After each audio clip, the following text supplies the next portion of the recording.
Famous companies के इन products के बारे में आप नहीं जानते थे। ट्रेन चलते समय ये जो आवाज आती है, इसके पीछे का सच जानने के बाद आपके पैरों तले जमीन खिसक जाएगी। दूध उबालने पर बाहर क्यों निकलने लगता है और क्यों इस बिल्ली का लाइसेंस बनाना पड़ा? कैसे आप कितने भी बड़े आंसर को बस एक लाइन पढ़कर उसे आराम से याद कर सकते हो? और मोनालिसा पेंटिंग के ये लेडी आखिर कौन है? और इन चीजों के बारे में आपको शायद ही पता होगा। तो जानने के लिए बने रहना वीडियो के एंड तक। मैं एम करता हूँ 20 लाइक्स का। कर पाओगे? नंबर 10, इस ड्रेस को आप एक बार पहनो और उसी ड्रेस में उसका कलर चेंज करते रहो। यकीन नहीं होता तो एडोब के इस ड्रेस को देखो। ये ड्रेस लिटरली कलर और डिजाइन को चेंज कर लेती है। और कमाल की बात तो ये है कि ये एक नॉर्मल डिजाइन नहीं है, यहाँ तक कि ये आपके मूवमेंट के हिसाब से भी डिजाइन कर सकती है। लेकिन ऑब्वियस सी बात है कि ड्रेस काफी स्टिफ होगा, क्योंकि इसमें डिस्प्ले का यूज किया गया है। हाँ, अगर इसे कपड़े जैसा बनाया जा सके जिसमें कि कलर एड्स किया जा सके तो ये ड्रेस सच में फ्यूचर की क्लोथिंग बन सकती है। नंबर 9, आप किसी चीज को याद करने की कोशिश कर रहे हो तो आप उसे स्टार्टिंग से याद करते हो, लेकिन एक गजब की बात बताऊं कि आपको उसके बीच वाले पार्ट को याद करना चाहिए, क्योंकि स्टार्टिंग और एंडिंग दो ऐसी चीजें हैं जो कि आसानी से हमारे दिमाग में याद हो जाती हैं, क्योंकि हमारा दिमाग मिडल सेक्शन में ही कंफ्यूज होता है और इसीलिए हमें बीच की चीजों को ही ज्यादा अच्छे से याद करना चाहिए, क्योंकि एंडिंग और स्टार्टिंग तो आपको याद आ ही जाएगी। नंबर 8, लोगों को लगता है कि सांप से बचने के लिए सबसे बेहतरीन तरीका है कि पेड़ पर चढ़ जाओ, लेकिन भाई एक बार यहाँ भी देखो कैसे सांप आसानी से पेड़ पर चढ़ जाता है। इसीलिए आपको सांप से बचने के लिए पेड़ पर चढ़ने की जरूरत नहीं है। नंबर 7, मिकी और मिनी सबसे पहले ऐसे कपल्स होंगे जिन्हें हमने देखा था, लेकिन क्या आपको पता है कि इन दोनों के जो वॉइस आर्टिस्ट हैं, मतलब कि इनके पीछे से जो आवाज देते हैं, वो इन रियल लाइफ भी मैरिड है। हाँ, आपने बिल्कुल सही सुना। मैं हिंदी डब वाले आर्टिस्ट की बात नहीं कर रहा, बल्कि जो ओरिजिनल इंग्लिश डब वाले आर्टिस्ट हैं, वो दोनों एक्चुअली में शादीशुदा हैं और उन दोनों ने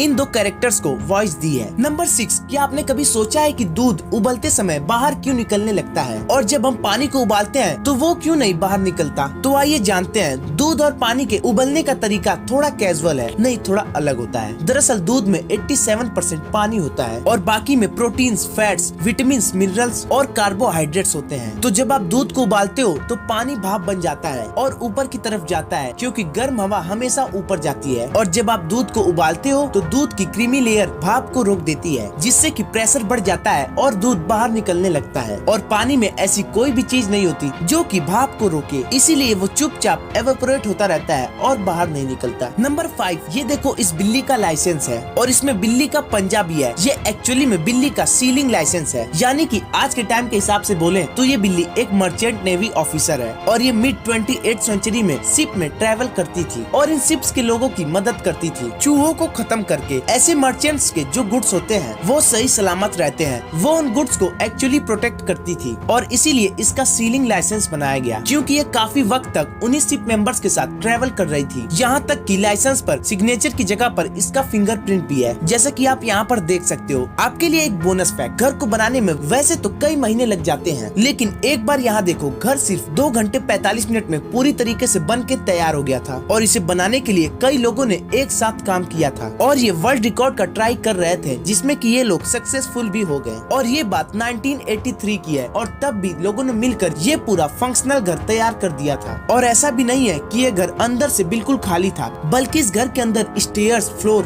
बाकी सब चीजें बनाई गई थी। नंबर 4, क्या आप जानते हो कि ट्रेन में जो खटखट वाली आवाज आती है वो असल में क्या होता है? क्योंकि रेल ट्रैक्स पर तो कोई पत्थर भी नहीं होता और ट्रैक्स एकदम स्मूथ होते हैं, तो ये खटखट किस चीज की आवाज होती है? असल में ये आवाज हाइड्रोलिक्स की होती है, जो कि ट्रेन के चलने पर ट्रेन के व्हील पर लगती है। इनका उस ट्रेन को स्टेबल और बम्पी जगह पर आराम से चलाने के लिए यूज किया जाता है, क्योंकि ट्रेन के व्हील्स जितनी स्पीड में इन पर लगते हैं वो उतने ही धीरे प्रेस होते हैं, पर जितनी स्लो ट्रेन के व्हील्स इस पर लगते हैं वो उतने ही अंदर जाते हैं। नंबर 3, क्या आप बता सकते हो कि दुनिया की सबसे महंगी पेंटिंग यानी कि मोनालिसा की पेंटिंग में ये लेडी कौन है? दरअसल इसकी कई सारी थ्योरीज हैं। कई लोग मानते हैं कि मोनालिसा कोई एक्चुअल में लेडी थी ही नहीं, ये बस दा विंची की इमेजिनेशन थी, और कुछ लोग मानते हैं कि ये खुद दा विंची ने अपना ही फीमेल वर्जन बनाया था, जो कि काफी इंटरेस्टिंग बात है। लेकिन सबसे पॉपुलर थ्योरी बताती है कि मोनालिसा एक्चुअल में एक बहुत ही अमीर व्यापारी की बीवी थी, जिसका नाम था लीजा जेल जियोकोंडो। नंबर 2,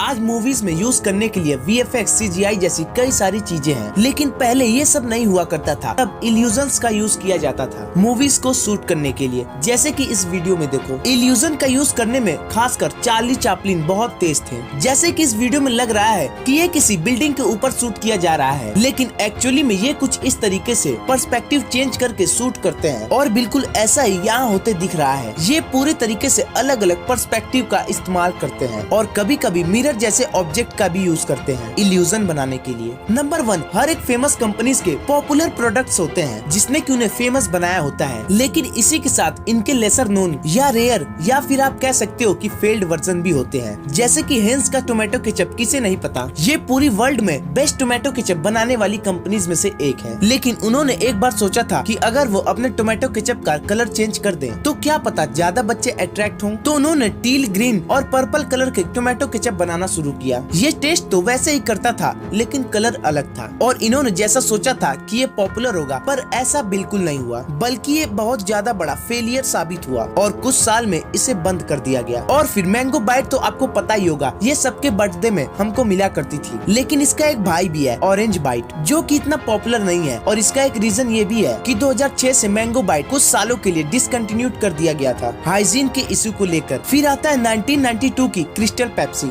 जो कि पेप्सी के सक्सेस के बाद रिलीज हुई, लेकिन एक साल में ये बंद हो गई क्योंकि ये दिखने में यूनिक तो थी लेकिन इसका टेस्ट लोगों को बहुत बेकार लगा ओरिजिनल पेप्सी के मुकाबले। वैसे पेप्सी ने पेप्सी ब्लू भी लॉन्च की थी, जो कि हैवी मार्केटिंग के बावजूद भी फेल हो गई अपने आर्टिफिशियल और अजीब टेस्ट की वजह से। और पेप्सी ही नहीं बल्कि कोक ने भी 1985 में ऐसी ही गलती की थी, न्यू कोक बनाने की। उन्होंने पुराने कोक को रिप्लेस किया था, लेकिन सिर्फ 3 महीने में उन्हें अपनी नानी याद आ गई और उन्होंने ओरिजिनल कोक को ही फिर रिलीज किया कोका कोला क्लासिक के नाम से, जो कि अब तक चल रहा है। और बस फूड इंडस्ट्रीज में ऐसा नहीं होता, जैसे गूगल प्लस को ही ले लो, ये फेसबुक को टक्कर देने के लिए बनाया गया था, पर ये इतना ज्यादा फ्लॉप हुआ कि गूगल अपनी किताब में भी इसका नाम नहीं लिखेगा। गूगल प्लस इतनी बड़ी कंपनी होने के बावजूद भी ये इनके वर्स्ट फेलियर में से एक था। ये तो आपको पता चल गया, लेकिन क्या आपको ये पता है कि YouTube पर सबसे पहले 1 बिलियन सब्सक्राइबर्स किसके होंगे? तो जानने के लिए इस वीडियो को देखो, जिसका लिंक मैंने डिस्क्रिप्शन में दिया है। और हाँ, अगर ये वीडियो अच्छी लगी हो तो इस वीडियो को लाइक, शेयर और चैनल को सब्सक्राइब करना बिल्कुल ना भूलें। तो मिलते हैं किसी और वीडियो में, तब तक के लिए bye bye. Thanks for watching this video.